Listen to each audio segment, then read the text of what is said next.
সুপ্রিয় সুধী, যে যেখান থেকে দেখছেন, প্রীতি ও শুভেচ্ছা।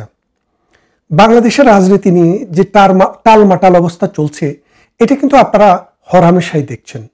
বাংলাদেশ আজকে 54 বছরের একটি দেশ। 53 বছর পেরিয়ে 54 বছর চলছে এই দেশটির স্বাধীনতা লাভের পর। এই 54 বছরের রাজনীতির পক্ষে বিপক্ষে অনেক কথা আছে। রাজনীতির দিকে যদি একটু তাকান, যে 4টি দল এই 54 বছরে বাংলাদেশে আছে, বিচ্ছিন্নভাবে বা সংগঠিতভাবে, এককভাবে বা যৌথভাবে যারা রাষ্ট্র পরিচালনা করেছে, মূলত 4টি দলকে আমরা দেখেছি। একটি দলের নাম হচ্ছে বাংলাদেশ আওয়ামী লীগ, যার সাথে বাংলাদেশের জন্মের ইতিহাস জড়িত। দ্বিতীয় আরেকটি দল রয়েছে জাতীয়তাবাদী দল। বঙ্গবন্ধুকে 75 সালে হত্যা করার পর সামরিক ছাউনি থেকে জিয়াউর রহমান এসে তিনি আর্মিতে যেসব মুক্তিযোদ্ধা অফিসার ছিল তাদের অনেককে নিয়েই এই দলটিকে সামনের দিকে নিয়ে গেছেন।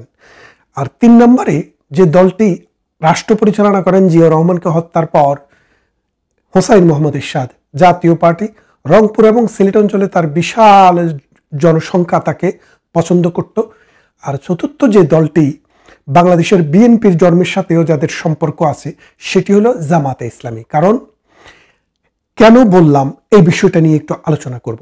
এই আলোচনার মূল কথাটা হচ্ছে, বাংলাদেশের প্রধান যে দুটি দল আওয়ামী লীগ এবং বিএনপি, কোন দলটি টিকে থাকবে আর কোন দলটি হারিয়ে যাবে সেটা যদিও সময় বলে দিবে, কিন্তু ইতিহাসের নিরিখে এবং বাস্তবতার নিরিখে যদি একটু আলোচনা করি, তাহলে মনে হয় দর্শকদের জন্য বুঝতে সুবিধা হবে যে বাংলাদেশের রাজনীতিতে বিএনপি কেন অপ্রাসঙ্গিক হয়ে যাবে, আর আওয়ামী লীগ কেন এই বাংলাদেশ নামটির সাথে প্রাসঙ্গিকভাবে জড়িত থাকার কারণে বা অন্য কোনো যে কোনো কারণেই হোক কেন টিকে থাকবে।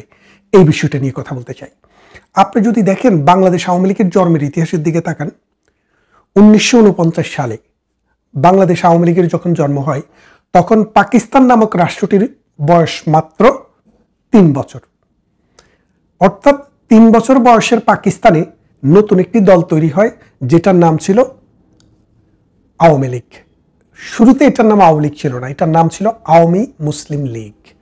1954 সালে এসে এই যে আজকের ডেইলি স্টারের সম্পাদক মাহফুজুল আনাম, তার পিতা আবুল মনসুর আহমেদ প্রস্তাব করেছিলেন যে এই আওয়ামী মুসলিম লীগ থেকে আওয়ামী রেখে মুসলিম শব্দটিকে বাদ দিয়ে সব মানুষের জন্য খুলে দাও।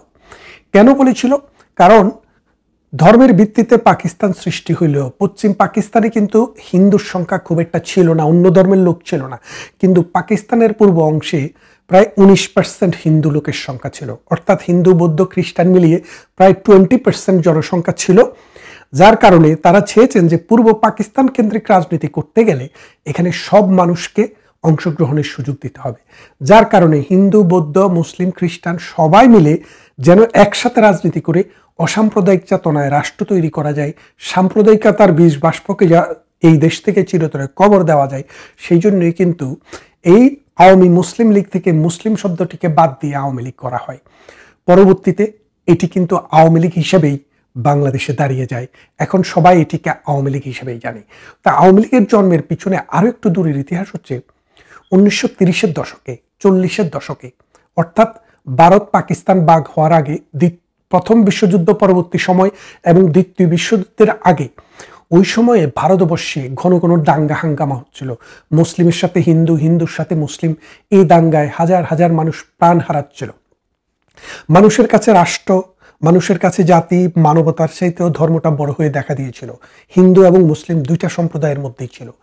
এর ফলে যারা বুদ্ধিভিত্তিক চিন্তায় চেতনার মানুষ, যারা মনে করে সবার উপরে মানুষ সত্য, তাহার উপরে নেই, পৃথিবীতে যত তথ্য, যত নীতি, আদর্শ, যত রাজনীতি আছে, মানুষে হচ্ছে এটার কেন্দ্র। স্রষ্টায় বিশ্বাস, সেটা একটা উপরের লেভেলের হিসাব।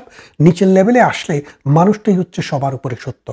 এই মানুষ সত্যের উপরে গিয়ে কবি নজরুল, কাজী মোতাহার হোসেন চৌধুরী, এস ওয়াজেদ আলী, কবির হোসেন, এই রকমের একটা প্রগতিশীল গ্রুপ একটি শিক্ষা পত্রিকা বাইর করতেন।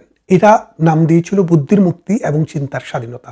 অর্থাৎ প্রগতিশীল চিন্তা চেতনার মানুষেরা ধর্মের বাইরে গিয়েও রাষ্ট্রের কল্পনা করেছিলেন। অর্থাৎ রাষ্ট্রে ধর্ম থাকবে, ব্যক্তি যার যার মতো ধর্ম পালন করবে, কিন্তু রাষ্ট্র সকল মানুষের সংঘবদ্ধ একটি প্রতিষ্ঠান হবে অসাম্প্রদায়িক চেতনায়।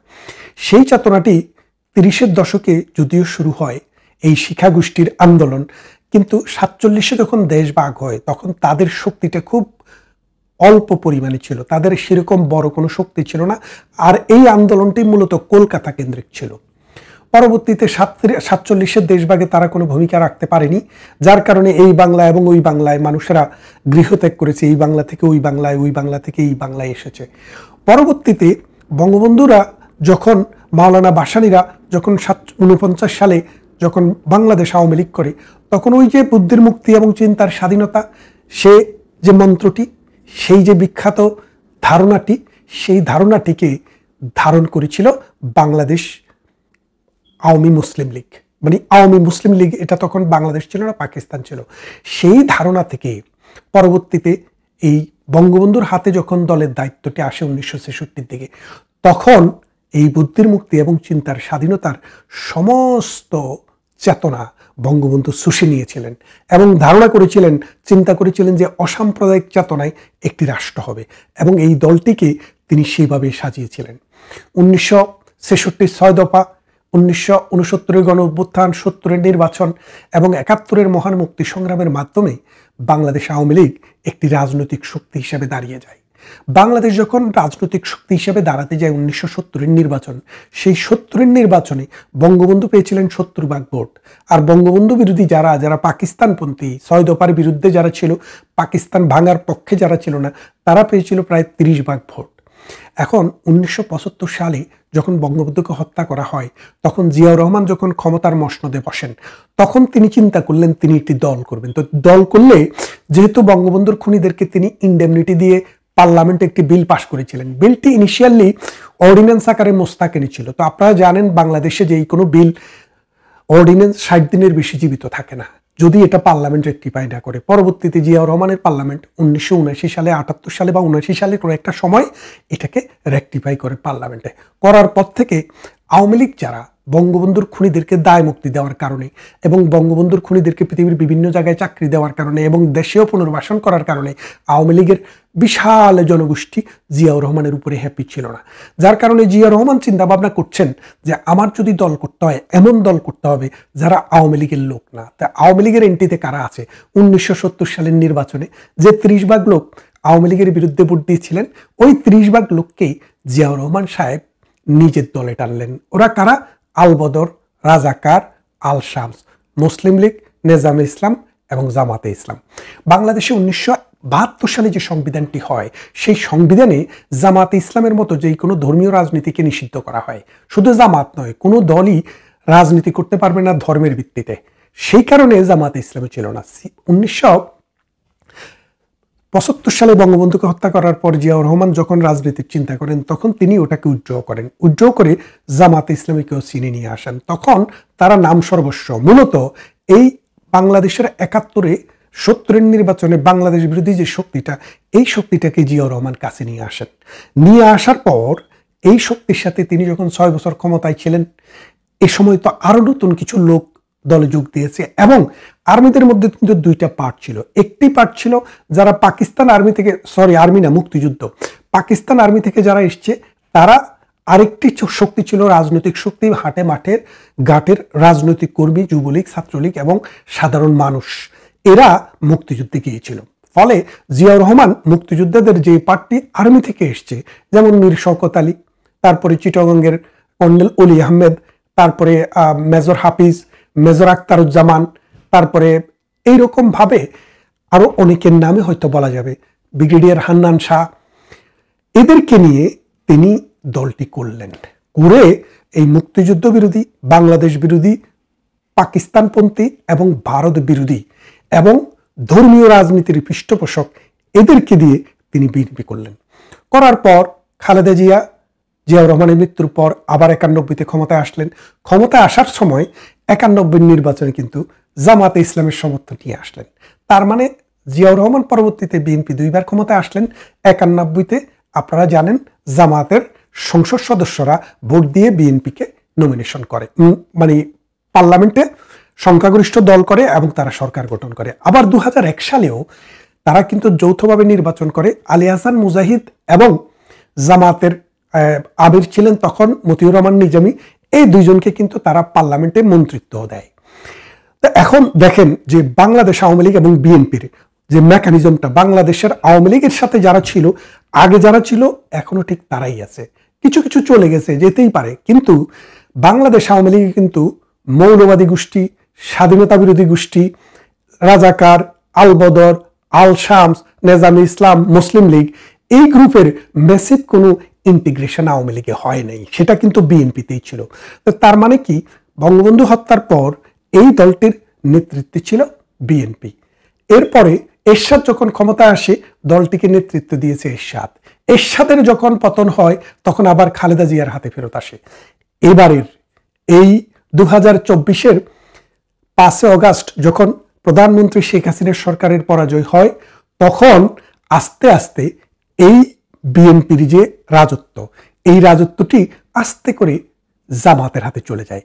এই জামাতের হাতে চলে যাওয়ার পর ওই 1976 সালে, 1975 সালে জিয়াউর রহমান যে ওই 30 ভাগ ভোট 1971 সালে 70 সালের নির্বাচনে বাংলাদেশের বিরুদ্ধে পড়েছিল, সেই 30 ভাগ ভোটের মধ্যে জামাত ইসলামী হস্তক্ষেপ করে এবং আস্তে আস্তে বিএনপির সন্ত্রাস, চাঁদাবাজি, চিন্তায়, মামলা বাণিজ্য, এইসবের কারণে মানুষের মধ্যে যখন একটা বিতৃষ্ণা আসে, তখন তারা আস্তে আস্তে শিফট করে কিন্তু বিএনপির দিকে যায়।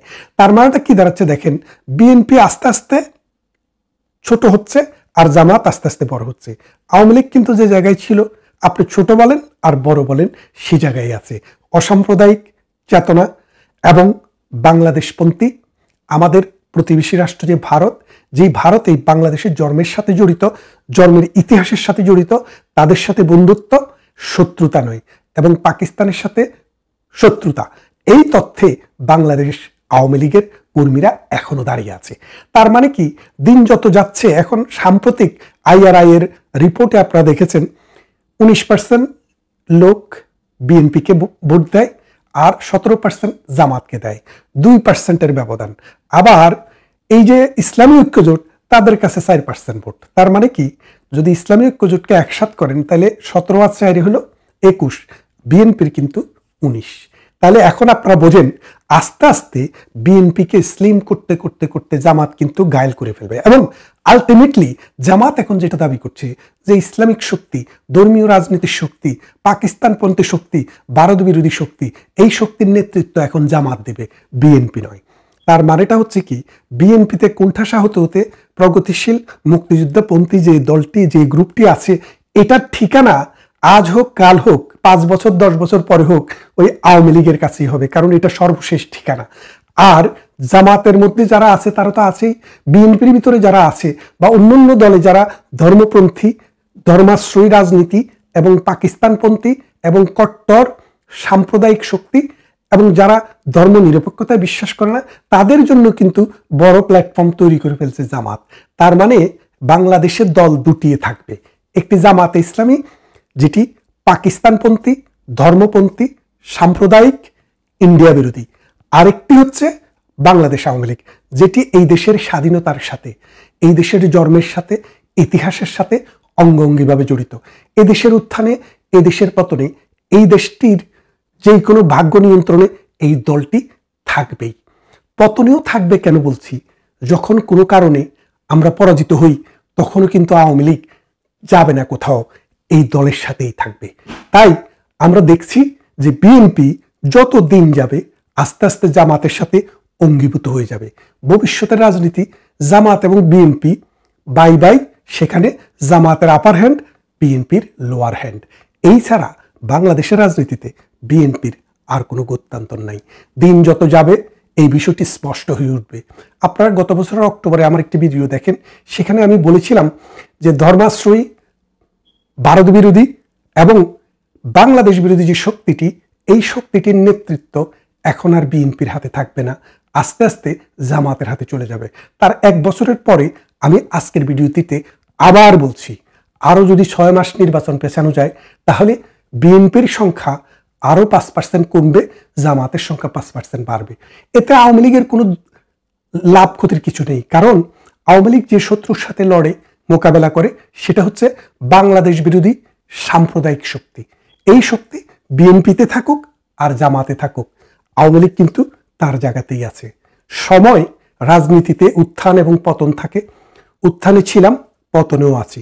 মনে রাখবেন, আজকে যে দিন, আগামী দিন এমন হবে না, অন্যরকম হবে। প্রতিদিন আমাদের সংগ্রাম, আমাদের বুদ্ধিভিত্তিক চেতনা, আমাদের বিশ্বাস, আমাদের কর্ম